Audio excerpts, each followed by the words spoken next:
Welcome back to Around the Farm. I'm your host, Clint Schaffer, and we're going to be talking about all things ag. Last time we talked, we were just entering planting season. And to be quite frank, we're still kind of in planting season today. Heck, even on our farm, I think we're sitting at 60% done on corn, and it's almost the 1st of June at this point. So what we're going to be doing, we're going to move into the growing season, and we're going to start talking about some of the technologies and talking with guests about how we can assess how planting ended up going, and really start looking ahead to say, how can we keep the crop that's out there that's growing, how can we keep it healthy and make sure that we're optimizing that yield, working our way through the growing season all the way into harvest. Today, we're going to be talking about how we can use high-resolution drone imagery to really assess how planting has been going, what decisions that we need to make as it relates to replant, as we look at how our crop is growing throughout the season, and even whether or not we need to spray due to weed pressure as well. And with me today is our guest, Kris from Sentera. And Kris, welcome to the show. Thanks, Clint. Like Clint said, I'm Kris Poulson. I'm one of the co-founders of Sentera. So Sentera is really an analytics company. We take high-resolution imagery, whether that comes from manned aircraft, satellite, or drones, and make sense of it. So we're really focused on the outcomes to really help farmers and agronomists at co-ops make in-season actual decisions that are actually impactful to their bottom line. Yeah, and Kris, I mean, you have a really in-depth background within agriculture as well. How about you share a little bit of that with the listeners? Yeah, that's just a fancy way of saying, man, you've done a lot of things. You're a jack of all trades and a master of none with my background. So a little bit on me. I grew up on a family farm in rural North Dakota where my family still farms. They farm about 4,000 acres of row crop. Went to North Dakota State University where I got a degree in agriculture economics. I've always been very passionate about agriculture. So I've actually started a few different agriculture-related businesses over the course of my career, whether that was from being a seed dealer. We sold crop insurance. We also did fertilizer. We also started a technology company that utilized remote sensing or drones to make sense of the data. We sold all those businesses, and then I, myself, with a handful of other individuals, actually started Sentera back in 2014, and I've been with the company ever since.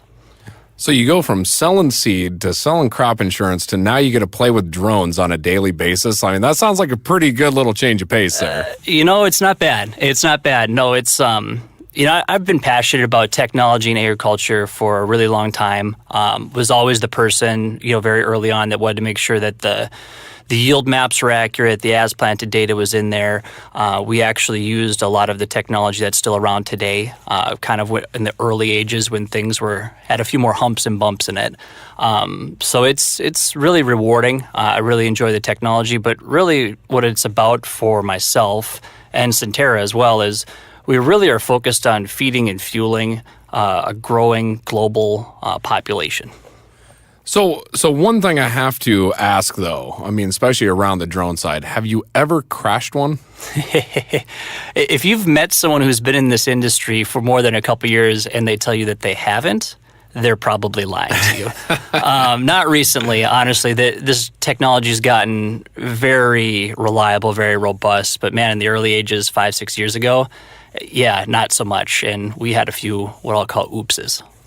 Well, I've mentioned Dad and I having a Phantom 4 at home, and I've used your software to fly that. And what's amazing is, I mean, anymore it's all hands-free, right? I mean, you really don't even need to touch a controller at all.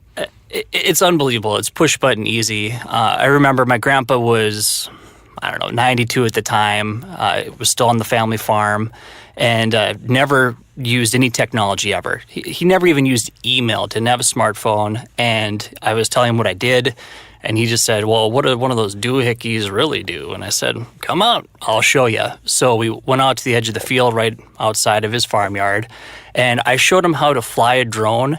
No joke, in 5 minutes, and he could do it by himself. And I mean, that just is a testament to how easy this stuff has really gotten. And, everyone always thinks you're going out there, using the remote controller, and, it's the wild, wild west. It's really not. It's just another app on your phone. That is a great story. It's just exciting to see where this technology is going and where it's going to be, 5-10 years down the line. I think it's even going to be more exciting yet. So. Absolutely. So we're talking about, let's kind of jump into some of the issues that we've seen this year so far. I mentioned at the top of the show, planting has just been a grind this year for a lot of folks within the Midwest. Our family farm included. Where can drone technology really jump in and really help out, to really assess what do I need to do? Do I need to replant? What are those things that it can help me decide after this kind of a planting season? Yeah, absolutely. Well, I should start off by, I don't think we can help the Schaffer farm because that's God's country. And it's all candy ground. But everyone else, there's definitely some things that we can do. Honestly, I'm not going to candy coat it. We're having a challenging spring across this nation. I mean, I get the opportunity with the role that I have at Sentera to talk to a bunch of different people all across really North America. And there's a reoccurring theme. It's been wet, it's been cold, and planting's been delayed. And, with that, you're going to start to see stand establishment issues, early weed pressure coming into fields where the fields might not be suitable yet for a sprayer. So some of the technology that we've created at Sentera is the ability to go out and accurately count stand on an acre-by-acre basis. And you get a simple to look at, easy to digest report that just basically says, this is what I got and this is what I can do. Same thing with weeds. We can show you where the weeds are, how dense it is, where the weed pressure is. So you can make informed decisions in real time on what's going on those acres. And, it's kind of maybe not the right word to say, but prevent plant is starting to be more and more talked about. And the ability for, growers, agronomists to go out there and actually assess the acres that weren't planted and have to have an insurance claim done. There's easy-to-use tools out on the market today that can easily measure that, quantify it, and help you make good decisions and be good stewards and report the right stuff. Yeah, I mean, you talk about just some of the Emergence and Stand, and Dad and I were out in our fields here this past weekend, and really anywhere where there was water standing, even just for a very short amount of time, our emergence is nil to none, right? And I think there are going to be a lot of those areas, even outside of our normal ponding areas, right? Just because we have had such an abundance of rainfall this year, that I think we're going to need to start determining, do we need to go out and replant? And I know to date, when we're doing those stand counts, it's him and I out there with probably two different sizes of shoes, right? Walking our steps to try counting how many are in each acre, and really doing that from a small subset of data points, right? We're not walking our whole fields, that's for sure.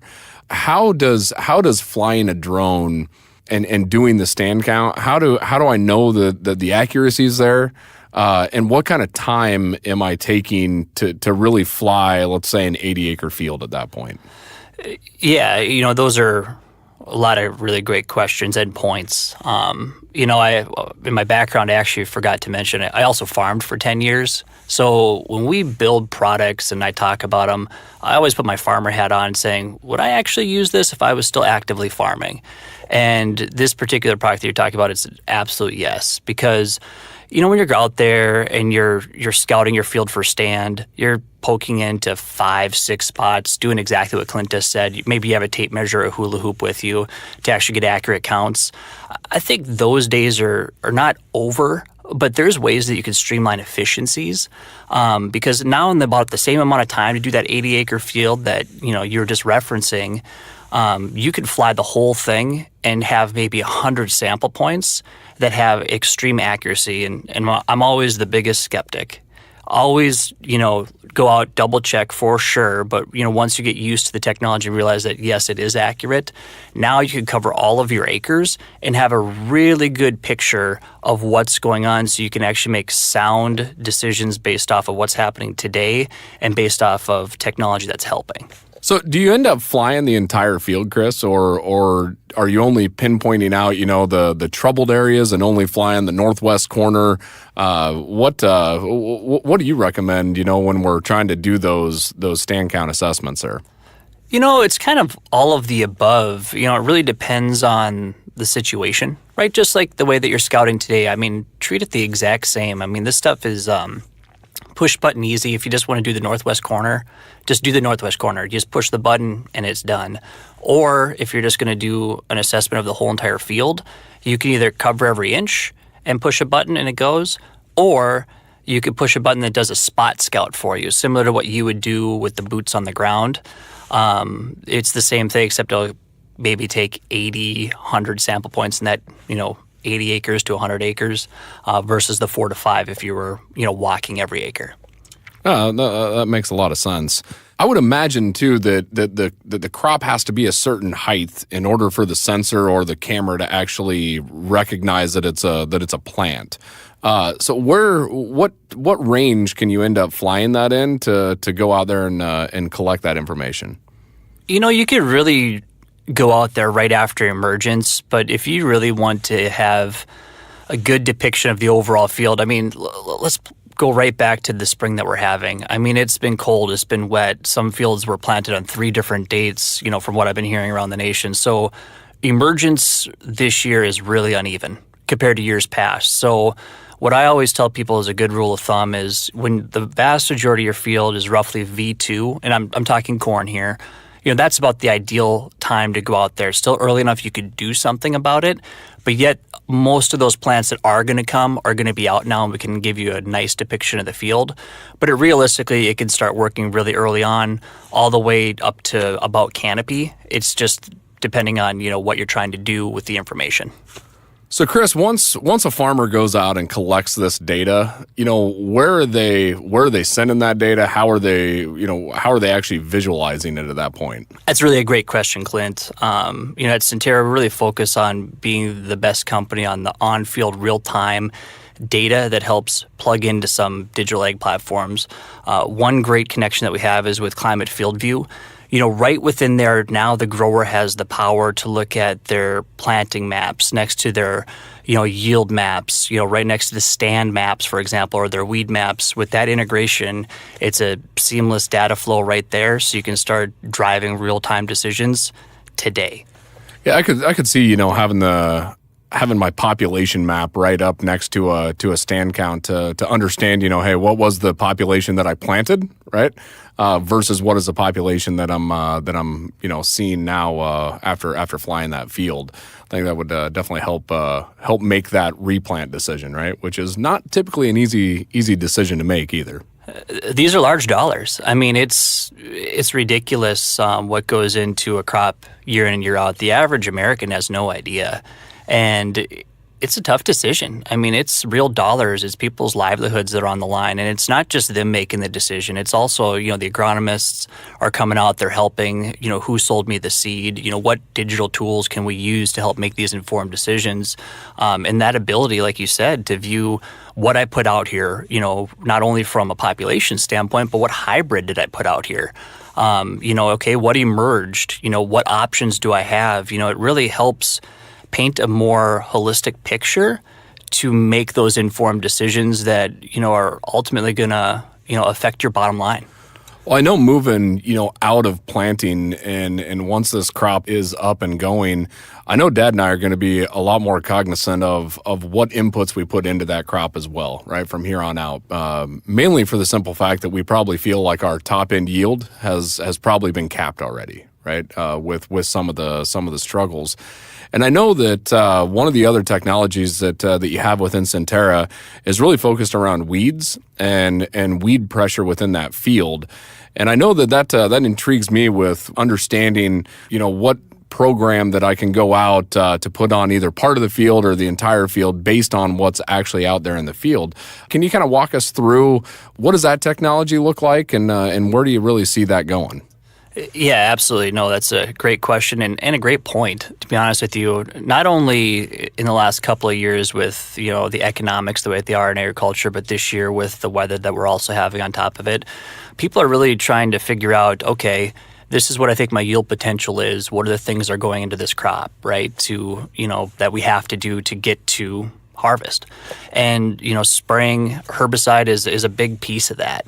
And what we've created at Sentera is the ability to go out, capture imagery from a drone, and actually map where you have weeds within the field. We can draw bounding boxes around them for you, or you can plug it into a tool like a FieldView to write a prescription. But what we're enabling the producer or the people at the agronomy firm that might be custom applying for you to do is possibly just apply where you have weeds, and also know where to go scout those weeds where you have higher densities to see what weeds are out there. What modes of action do we have to come with to remedy this problem? One, the most cost effective as possible, but making sure that you're being a good steward as well. And in a lot of cases, what people are doing, if they don't want to turn the booms on and off, just to spray where the weeds are, they're adjusting their rates. So maybe they'll bump the rate up where they have high density weeds, then drop it down where there's a lower density weeds or no weeds, just to make sure that they're not getting more weed escapes, because they don't want those weeds to limit their yield, but they also don't want to spend extra money where they don't have to. And if they can save on cost but still get the same output, that's most ideal. Now, I would assume that would also kind of drive the adoption or the usage of direct injection systems moving forward on sprayers. I could see maybe kicking a certain product in different areas, but yet spraying the entire field, right? Yeah, man, you should work for our company and do the marketing and the pitching, man. That'd be great. No, I mean, all kidding aside, absolutely. No, we work with a few different equipment manufacturers around just that, trying to make sure that the equipment and the technology, the analytics that we run around this work seamlessly. So when a grower or a co-op or someone goes out to the field and is actually applying stuff to these acres, that it's actually working effectively, that chemistry is getting down the line quick enough to actually hit the areas that it's supposed to. And everyone thinks that technology is coming. That technology is pretty much here today. It's been out in the field for at least a year now. So I think that you're going to start to see it be more mainstream, and a lot of people gravitating that way because it's a way to still get what you want at the end of the year, but maybe not have to spend as much on the front end. Plus, we could be better stewards of the land and not have to over-apply in areas where it's probably robbing some yield. Yeah, absolutely. One of the other interesting parts that I've heard you mention a couple of times here is the relationship between the farmer, the agronomist, the retailer, whoever really that team of folks that farmer works with. When it really comes to your product, Kris, or maybe just drones, maybe it's a more of a broader question of with the entire drone industry. Who's really out there flying these and really doing the operational piece of this? Honestly, that's a great question, and a lot of people assume that growers do all of this stuff on their own, and it's really a team, to your point, right? It's who are my trusted advisors, who are helping me throughout the course of the year to make decisions. And in the case of our technology, a lot of cases it's agronomists or it's crop advisors or people at the co-op that are offering this as a service to a grower and helping them decipher the information and make sound business decisions. Because it's every time a grower makes a decision to put something on the crop or not, there are many, many dollars that go into that decision that could sway either way. So you definitely have to have a team behind you of educated people, experts in the industry to help you make those decisions. So we tried to make sure that we enable the team to make informed decisions, and we think that we do a pretty good job of that. Yeah, because I look at our own operation, and we have a retailer do all of our spraying for us, right? We always have, and that's kind of it fits our operation there. And so I would really see that our retailer would probably want to be highly involved in those types of decisions. So I can definitely see that working into that structure as well. Yeah, no, absolutely. And, going back to the integration that we have with FieldView, what we're starting to really see is retailers are getting pretty excited when they're utilizing FieldView out in the countryside, that this weed technology, the weed mapping that we will do that plugs in is really helping them explain to their growers why they're doing certain things. In the case of your farm, where you guys don't spray your own acres, you have the local co-op do it. It's easier for them to show the data, say, hey, this is why we did what we did. Here's the map. This is how we help save you money. And it's really helping tell that story and get to decisions a lot quicker. So it's really been a nice relationship there. Now, I know that you also, manufacture some really high-end sensors that get installed on these drones as well. When we're talking about, really stand count and weed counts, I mentioned that we have a Phantom 4 at home, right? Now, this is a totally stock out-of-the-box Phantom 4. Do I have to put a specialized sensor on that in order to get this technology? In the case of that technology, no. At Sentera, we absolutely do create specialty sensors that can look at many things, a lot of things that the human eye can't even see. We can decipher that information and tell you things. For example, we do some interesting things around nitrogen, in which case, you would need one of our specialty sensors. But in the case of stand and weeds, you don't.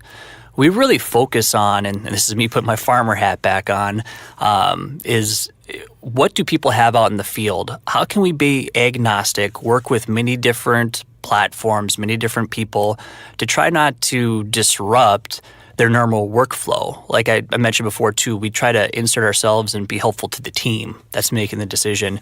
And we try to do that, too, because there's a lot of Phantom 4s out there. So if we can utilize technology that people have already bought and turn maybe what they thought was going to be a tool, but then turned into a toy, but now we can actually make it that tool that they originally wanted it to be. That's really what we're driving to do. And to go back to the point, our specialty sensors is a big chunk of our business in the right, place and in the right fit. Once again, those are agnostic. We can mount them on many different things, not just drones, manned aircraft, satellites, etc. Wow. Now, also, could you step me through the actual operation of this, as far as how fast is this thing flying? What's the height? Because I would imagine I probably can't fly just at max height with my drone, right? I would imagine I got to be fairly close. What does that look like actually out in the field? Easy. I mean, in one word, easy. So going back to my point earlier, my grandpa, right? Push button easy, 5 minutes, you figured it out. In our app, which is called Field Agent, honestly, we have a bunch of presets. You show up to the field, you launch the app like you'd launch any app on your phone. Pops up, what do you want to do? Push the I want to fly today button. It says, oh, here's the drone that I'm closest to. Yeah, let's connect to that. And then it says, hey, you're in this field. Great. And then it's, what are you flying for today? Stand, weeds, plant health, nitrogen. You click the button, it automatically calculates for you. It says, do you want to take off? Yes. Takes off, flies itself, comes back, lands itself. And then within minutes at the field edge, we've produced the data for you. You can choose to decipher the data within our Field Agent app, or you could push it out to great platform partners of ours like FieldView. I'm going to talk FieldView just for a couple minutes here. I'm just curious, how does that data actually get from Field Agent to my FieldView account or my dad and I's FieldView account? If our retailer's the one that's flying that, would they have to log in as us in order to do that? So the way that they would do that is there's a permission setting. So they would log in to their Field Agent account, and they would sync those fields up to your fields in FieldView. It's a couple button pushes one time, but then they're automatically synced. So now, once someone would go fly with Field Agent again, if it's the retailer in this case, and they land and they just click upload, it's not only going to upload to Field Agent, it's automatically going to now upload into your FieldView account as well. Oh, wow. Okay. That sounds like a pretty easy, seamless transfer then. It is extremely easy. If our software people were sitting here, they'd say it's easy now, but it wasn't easy to build. But yeah, it's for the end user, man, it's super slick. That's the best thing about software, right? I always say that same thing. It's like, well, it's got to be easy, right, to do this, and not realizing all of the programming work that has to go on the backside of that. So when you're the one that doesn't have to do the work, you can always say it's easy. Yeah, exactly. So, Kris, one other thing I want to ask you about the weed detection part. So, we've talked about being able to fly and figure out, the weed pressure within these fields. Are you actually identifying the actual weeds that are out there? I mean, are you telling me if I got, horse weeds or lamb quarters or something of that nature out there, or is it just showing the density in between the rows? That's a great question. The answer is we do both. The most common product that we have in the market today is truly weed mapping, where we're just saying, here's where you have weeds, here's where you don't. And we actually quantify it with a number. We say there's 1,000 weeds over here, there's 0 here, there's 50 there. Probably the most common product we have in the market today as it relates to our weeds. But we also are rolling products this year around weed identification. We're able to identify a handful of different weeds, as well as if you have corn and soybeans, for example, because ultimately that is a weed, right? You have to go out there and spray some kind of chemistry to kill the corn. So we actually do both. And I would tell you that I view them as complements, not even the internal competitive where, if I know, that it's weed ID, why do I need to know where the densities are? It's really kind of painting the whole picture, and it's just going into a larger, data set to help you make more informed decisions.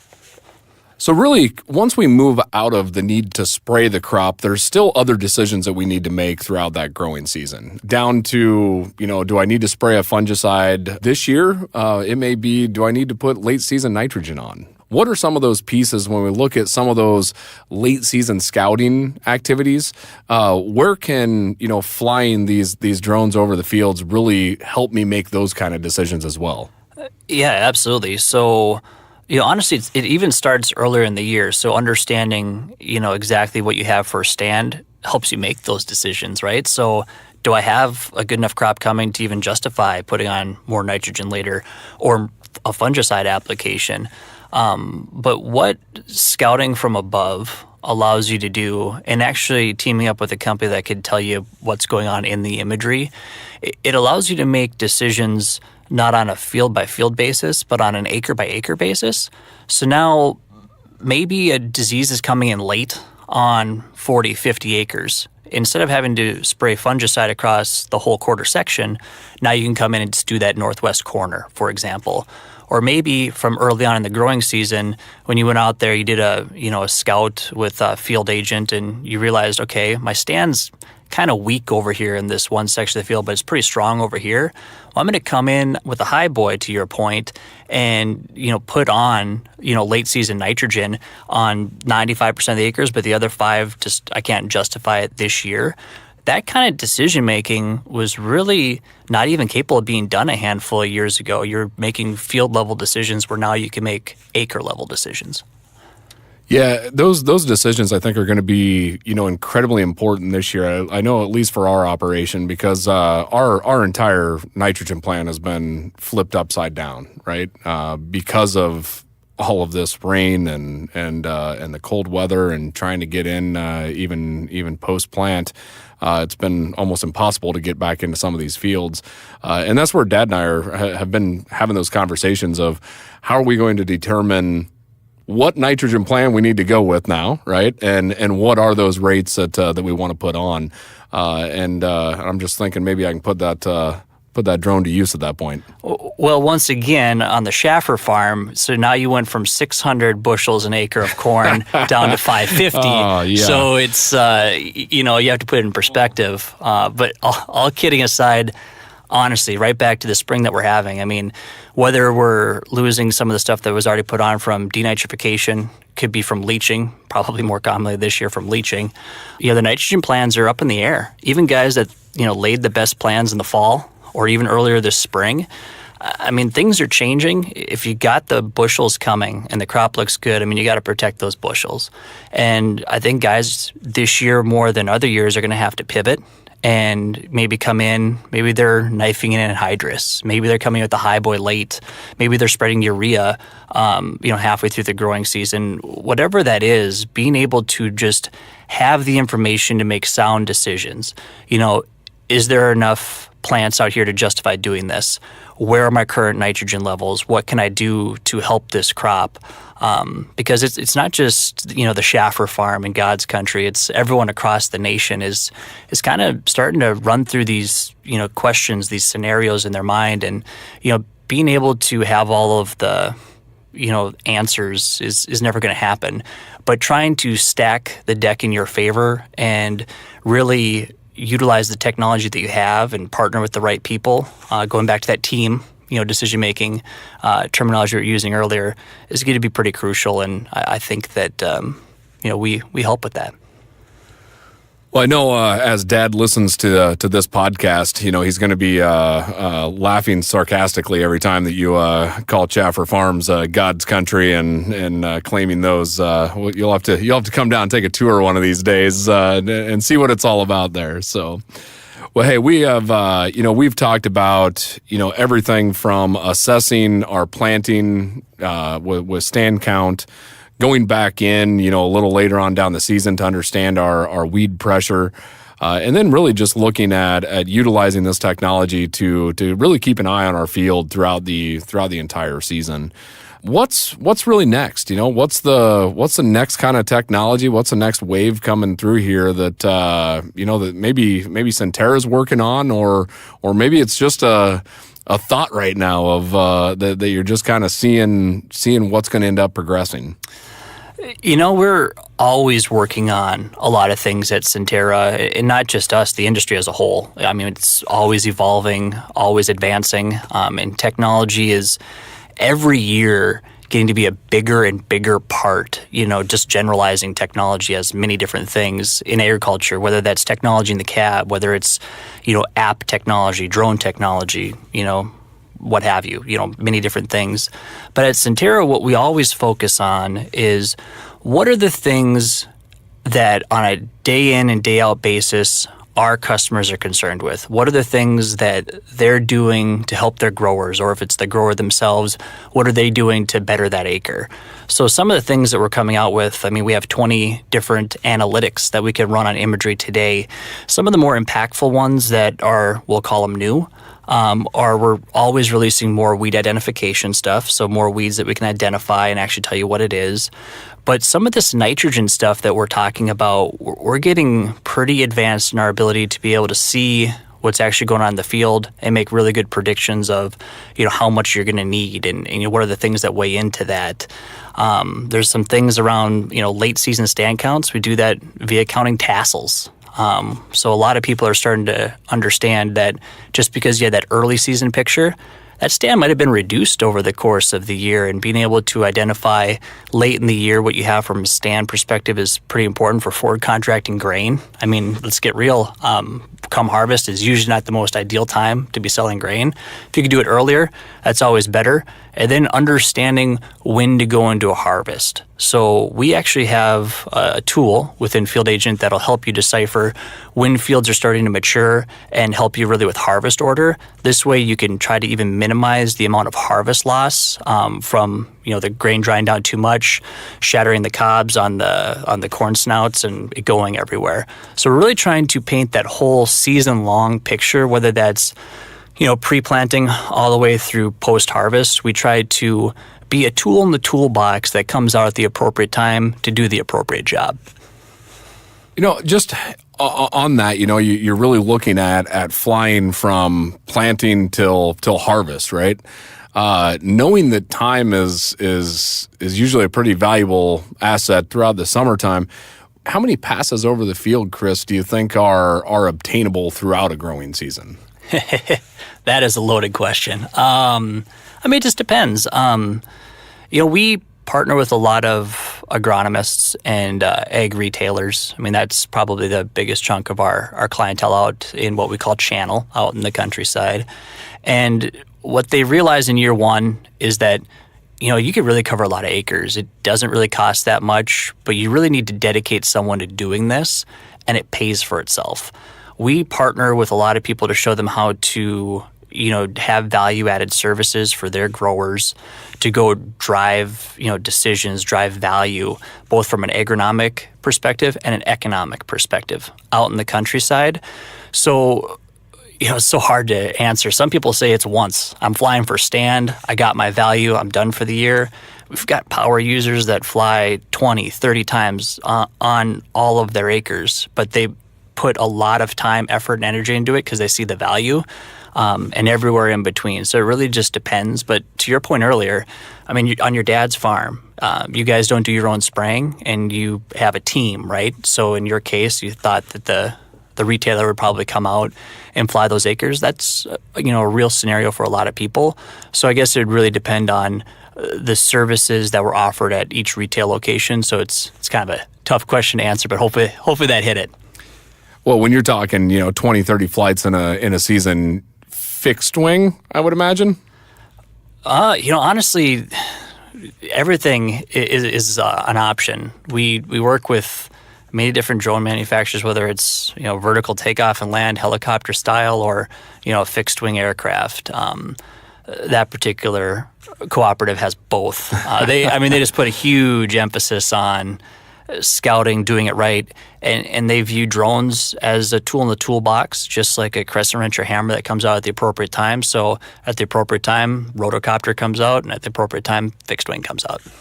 Well, that's the crescent wrench, duct tape, and baling wire, right? You could fix everything with that. That's everything. So a good pair of pliers in there too. So, well, Kris, I really appreciate you stopping by and having a discussion with me here and kind of taking everybody through, really what this technology looks like. I think it's just an extremely exciting space. Tell us where can we go get more information at? Thanks for having me, Clint. And you can get more information about Sentera at www.sentera.com. And how about yourself? Are you big on social media? Do you got a handle that we can follow the inner thinking of Kris? Yeah, you can follow me at Twitter at Kris Poulson. All right. And how would you spell that? Kris, last name Poulson. Well, thanks again, Kris. I'd also like to thank the listeners for joining us on this episode of Around the Farm. And remember, Around the Farm is brought to you by Climate FieldView. Join us next time as we continue going through the growing season and talking to industry experts to understand how we can monitor our crop throughout the year. And don't miss any episodes. Be sure to subscribe on Apple Podcasts, Stitcher, Google Play, or wherever you get your podcasts, or go out to climate.com. Thanks again for joining us, and we'll see you around the farm.